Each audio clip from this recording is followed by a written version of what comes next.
Hello.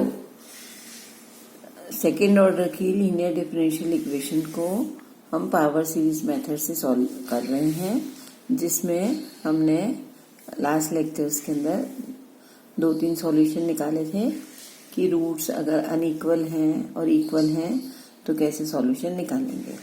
यहाँ पर हम देखेंगे कि अगर roots of the initial equation unequal हैं and differing by an integer and making a coefficient of y infinite, तो ये हम एक एग्जाम्पल लेके सॉल्व करेंगे। एग्जाम्पल है x square y double dash plus x y dash plus x square minus 4 into y equal to 0।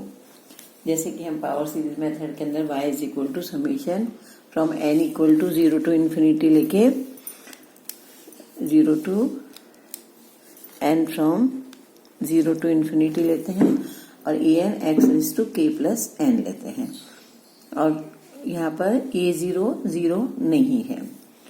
y dash निकालेंगे हम। y dash मतलब फर्स्ट डेरिवेटिव इसका dy बाई dx निकाला हमने, तो k plus n an x is to k plus n minus 1 n from 0 to infinity. फिर y double dash निकाला तो k plus n minus 1 an x k plus n minus 2।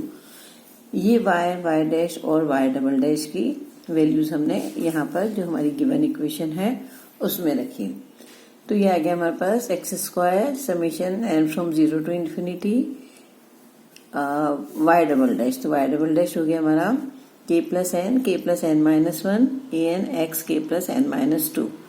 फिर है plus x y dash, तो plus x y dash हमने यहाँ से ले लिया k plus n an x k plus n minus 1। फिर है plus x square minus 4 into Y, तो यहाँ x square minus 4 into y की जगह हमने ये जो हमारी y की वैल्यू ले ली।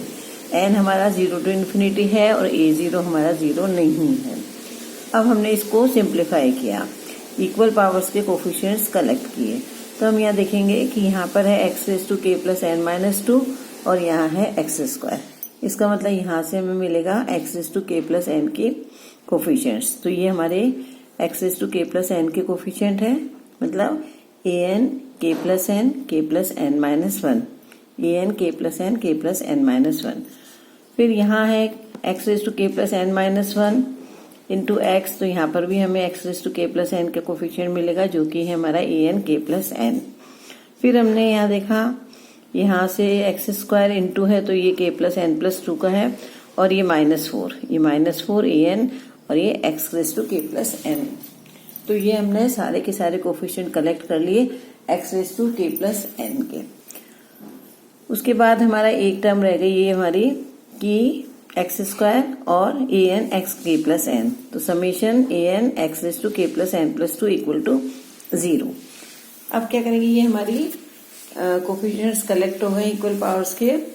अब इसमें जो भी लोएस्ट डिग्री टर्म होती है, लोएस्ट पावर वाली x की लोएस्ट पावर, उसको हम इक्वल टू 0 करके k की वैल्यू निकालते हैं।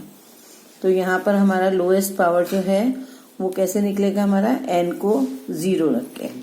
तो n को 0 रखा मतलब x रेज टू k जो है हमारा उसके कोफिशिएंट को हम 0 करेंगे। तो ये जो हमारी इक्वेशन आती है ये इनिशियल इक्वेशन कहलाती है, जिससे कि हमको k की वैल्यूज मिलती हैं।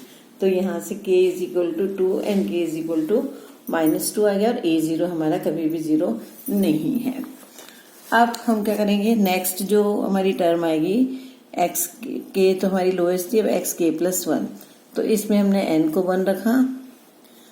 यहाँ पर equating coefficient of x raise to k plus 1 equal to 0, तो ये हमारा आ गया a1 x raise to k plus 1 और k plus 1 plus 2 means k plus 3 और k plus 1 minus 2 means k minus 1 equal to 0।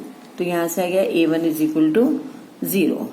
फिर हमने जो जनरल टर्म ले ली हमारी x raise to k plus m, तो k plus m equal to 0 हमने किया, n is equal to k plus n लिखा है ना, k प्लस n।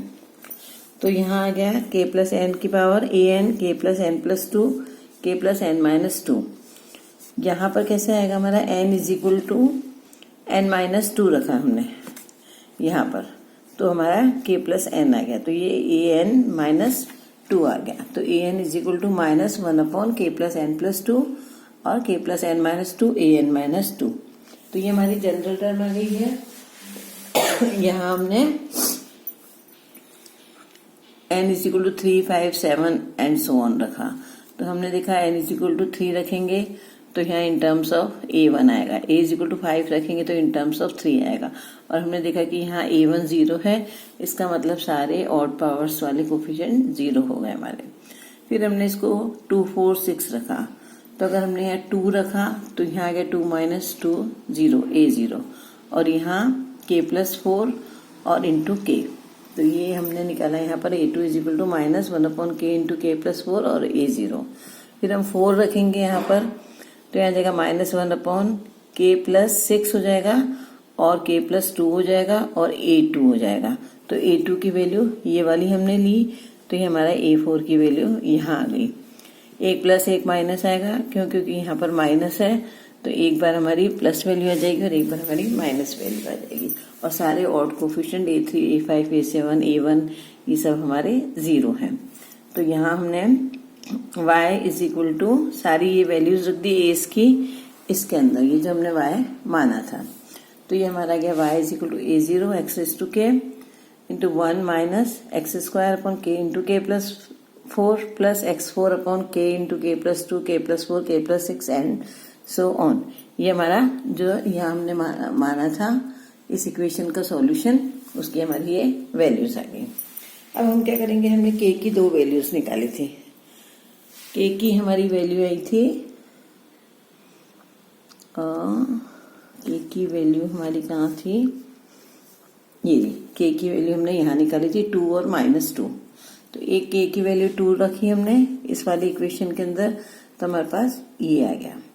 फिर हमने k की वैल्यू -2 रखी, तो k की वैल्यू -2 रखने पर जो हमारे x4 x6 ये हैं इनके कोफिशिएंट्स हमारे 0 आ रहे हैं। क्यों? क्योंकि सब में k प्लस 2 फैक्टर है हमारा।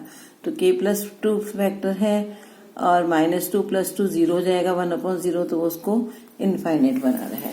तो हम इस कोफिशिएंट के लिए क्या करेंगे, a0 की value k plus 2 into d0 ले लेंगे, जहाँ की d0 हमारा 0 नहीं है।